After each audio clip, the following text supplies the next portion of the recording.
try to do as much good possible as efficiently as possible. And that efficiency thing is really fun. If you guys who are listening are out for a challenge, like one of the things that you can, I think this heightens the meaning in your life, is to try to do difficult things, right? Aim high. Don't aim so damn high you can't manage it, and make sure you break down your aims into reasonably attainable sub-goals, but you want to aim high, and then you want to see how hyper efficient you can get. That's a great thing to do in your early 20s, is to see, okay, like discipline yourself. You think, okay, how much work can I do if I load myself right to the maximum? How far can I work? How hard can I work until I exhaust myself? And then you back off, obviously, because the optimal amount of working, productive engagement, let's say, is that which is sustainable across decades. So you have to learn that, but you don't learn that without stretching yourself to your limits to begin with. And if your life isn't everything it could be, and if you're suffering from an excess of meaninglessness, well, it means you're not oriented in the world of chaos and order properly. It's like you could learn to discipline yourself. Figure out what it is that you need to do and that you want to do, and then see how efficient you can get. Because one of the things that's quite fun is to figure out, if you have a task, I always tell my graduate students this if they're doing an experiment too, if you have a task that you have to do, it's really interesting to spend a few minutes, sometimes hours, depending on how long the task is, see if you can figure out how to do it from 5 to 10 times faster. It means you'll have to rearrange the way you think about it, but you can often do it. And that's how extremely productive people get so hyper efficient. Sometimes it means you have to delegate. Sometimes it means you have to bring other people aboard. That's delegation as well, I suppose. But there's a lot of preconceptions that you hold about who you are and who the world is that you could dispense with, that would make you a way more efficient actor in the world. Ask yourself what would motivate you.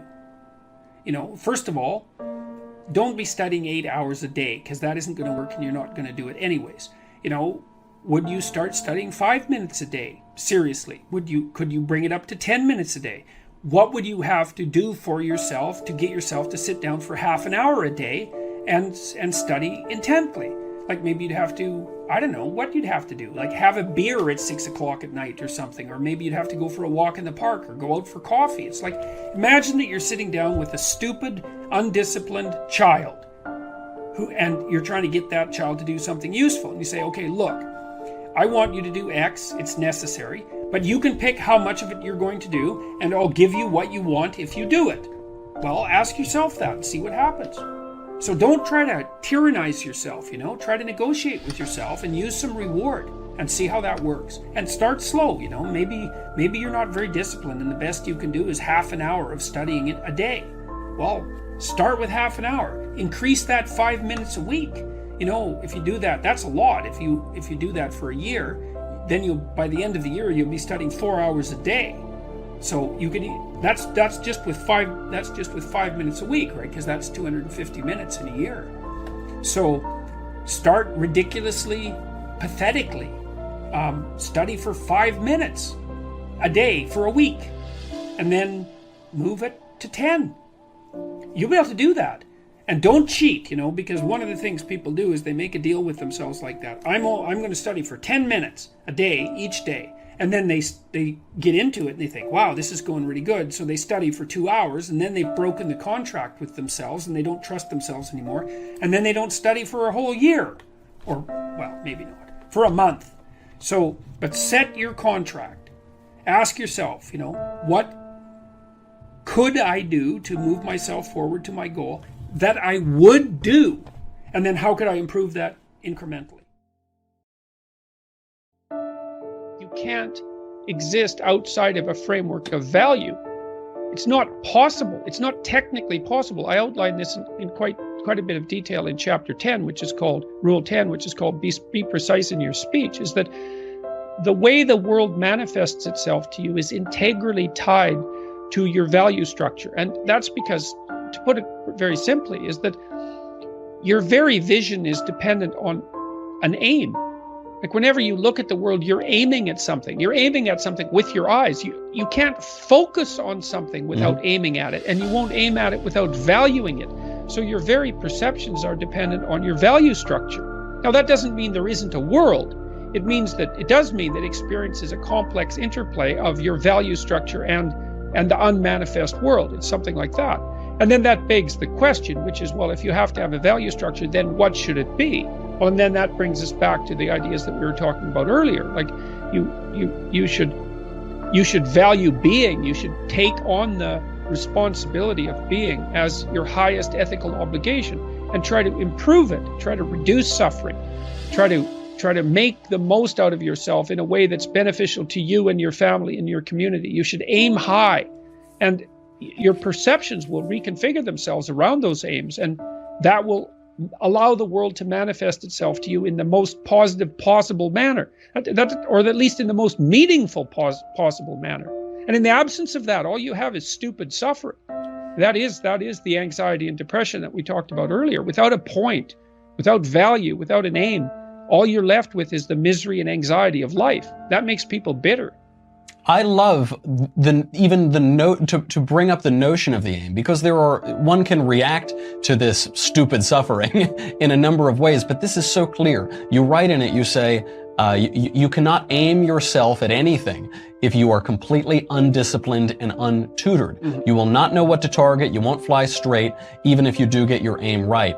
And then you will conclude there is nothing to aim for, and then you will be lost. And these days, the prevailing moral framework, as I see it, is if it feels good, do it. How is it that discipline and the straight and narrow offer the best chance for a good life? And how is it that we have forgotten that is the case?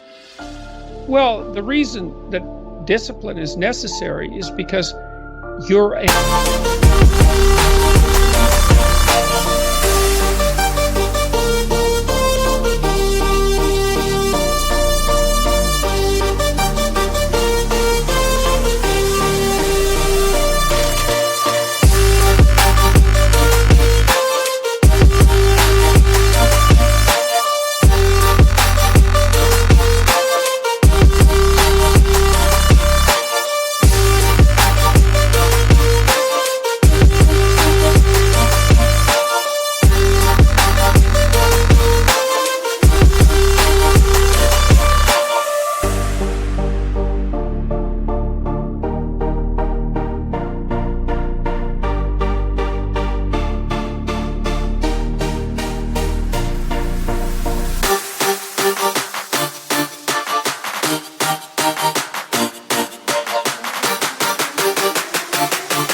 of competing short-term interests.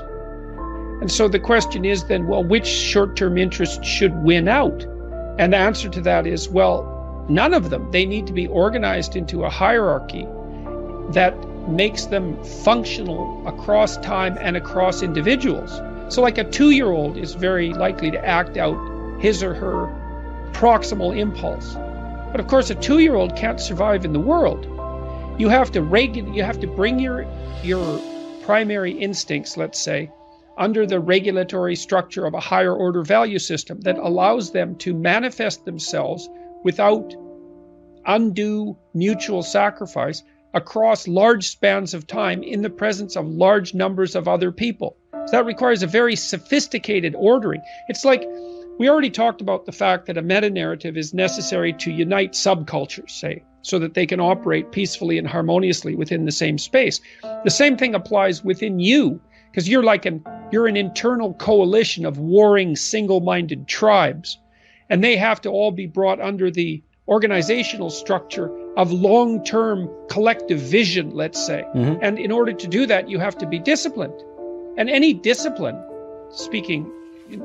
technically speaking, is an attempt to bring all those competing short-term impulses under a larger scale and more inclusive framework.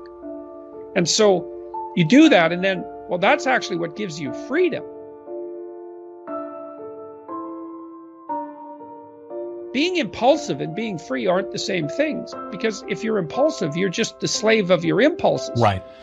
There's no freedom in that. That's the same freedom, so to speak, literally, that a 2-year-old has, because a 2-year-old isn't socialized yet. So it's not.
not, it's a completely,